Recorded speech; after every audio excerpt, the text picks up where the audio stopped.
here you are.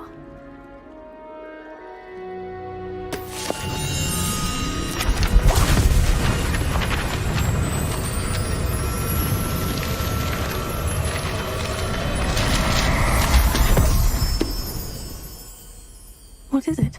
It is a wizard's field guide.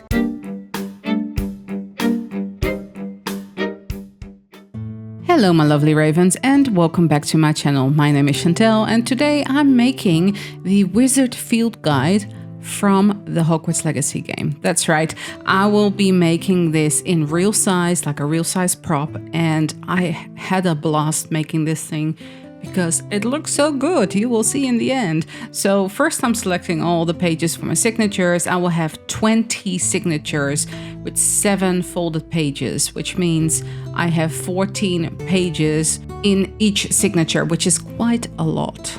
I then make this strip of paper, which I will put all the holes in that I will use as a guide to poke the holes for my signatures. This guide will make sure that I poke the holes in the same position in every signature of the book, so the binding will become a lot easier. And if you pay close attention, you will see that I am poking 7 holes right now, and I will have 7 holes for all the signatures going forward. However, you can see that here as well. However, I made a mistake by putting the entire book in a soak of tea to dye the pages. This did not dry, obviously. That was just silly. It works in miniature, it does not work in real life. So I had to redo the entire book and decided on only 5 signatures. What I'm doing here is coating the thread that I'm going to bind the book with in beeswax so the thread doesn't tangle. I am using the Coptic binding method, which is a little bit harder if you haven't done any book binding before, just be aware of that. And I'm using a curved needle because it's way easier to do this type of binding. And if you want to look this up for yourself, I will leave a link in the description box down below where you can find how you can do this type of binding.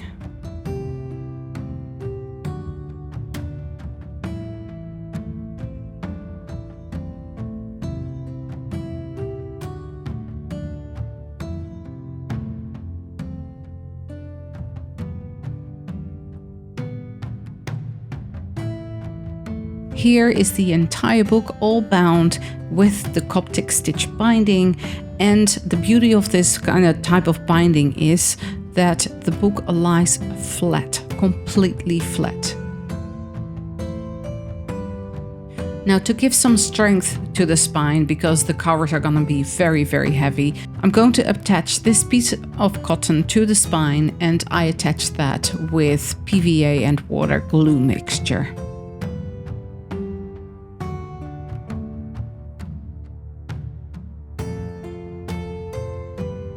To age up the sides of the pages, I spray the sides of the book with water. And here's a bit of an awkward thing that I do to age up pages. I whack scissors and rulers against the side of this book. I have made many books and journals before using this technique and it always works well. This will kind of scrunch up the pulp of the paper a little bit on the sides and it makes it really look aged.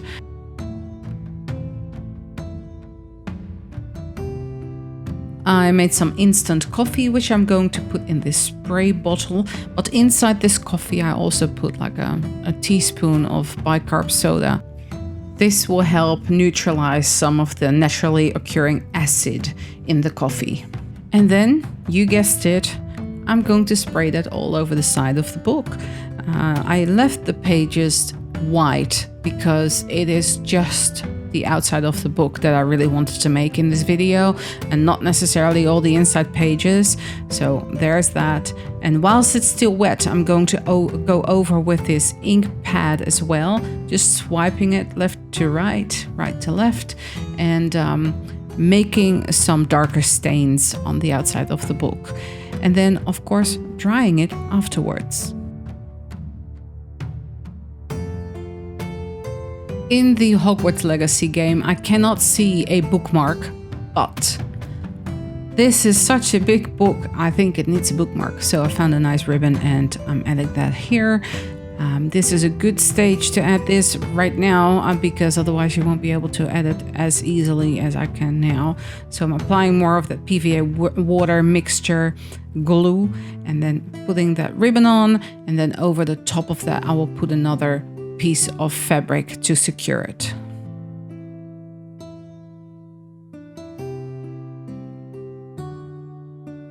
As you all know, I like to work with cereal boxes now and again, and from a cereal box I'm going to make the spine a nice kitty cat fabric. So this is usually used for big cushions.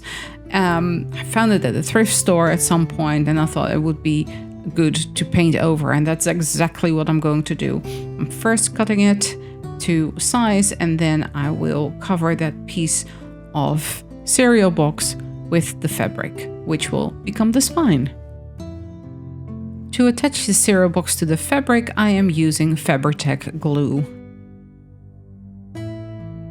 On the inside of the spine, I'm going to glue another piece of fabric just to make sure it is extra strong because it will be a big and heavy book. The cover and the spine of this book have very intricate designs. So for this, I need to cut strips and then cut those little strips into little, they look kind of like bricks. But you will see in a minute why I have to cut these. It has to do with the design, and it's on the cover, the back, and the spine of the book.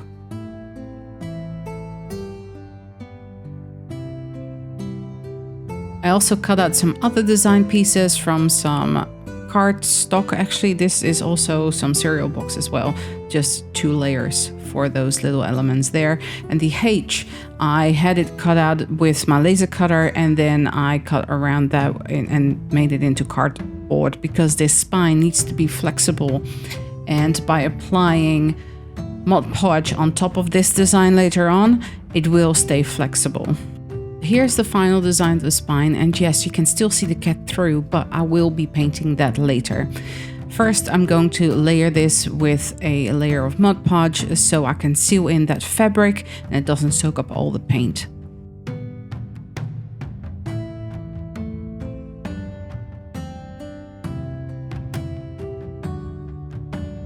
As I mentioned before, this design is pretty intricate, and these are the elements that I cut out with my laser cutter. Because a laser cutter cuts straight lines, like straight up and down, I am going to trim some of the sides with a Stanley knife or utility knife or craft knife, whatever you want to call this kind of knife, X-Acto. It just makes it look a little bit more worn and not as straight.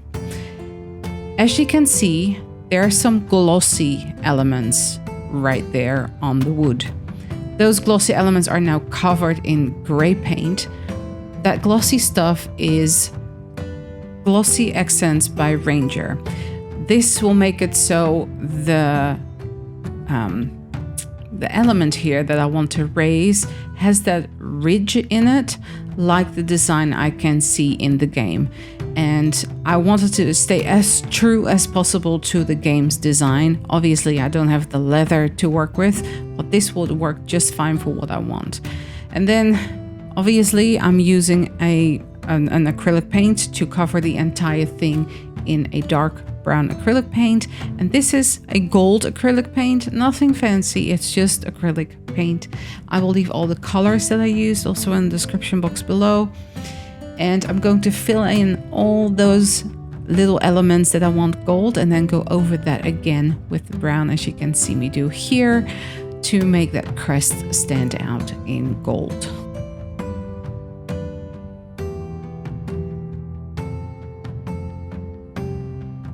Book needed a little bit more gold details, so you can see the little dots or the stars that I've colored in already, but then these ridges that are filled in with that Ranger stuff are also gold.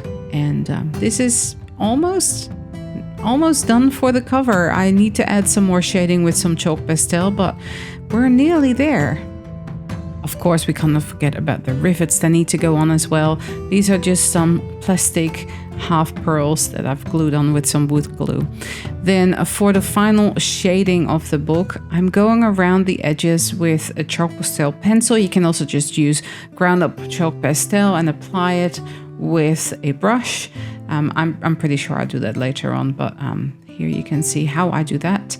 And here is the spine all done and finished, and we can basically now just glue that on. And here we go. This is the moment that I was dreading so much, putting the covers on the actual book. It was not really a struggle, but I did hold my breath for a couple of seconds there because I was so afraid to mess this up after all this hard work I put in so far. Now, this book also has a closure, and I tried to come up with something kind of made up by me to make this work and actually close as well as I wanted it to. So I came up with this little design with a straw and a piece of dowel, and I will assemble this off camera because it was quite hard to do, but there we have it.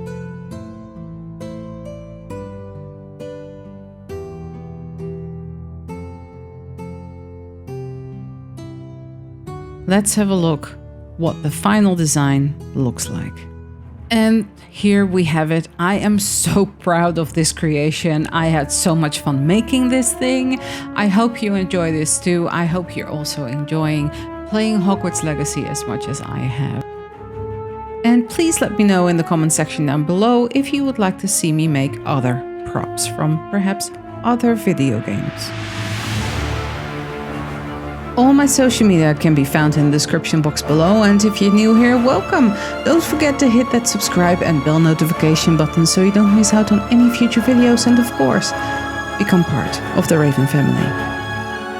Thanks so much for watching, stay safe, and I will see you all in the next one. Bye!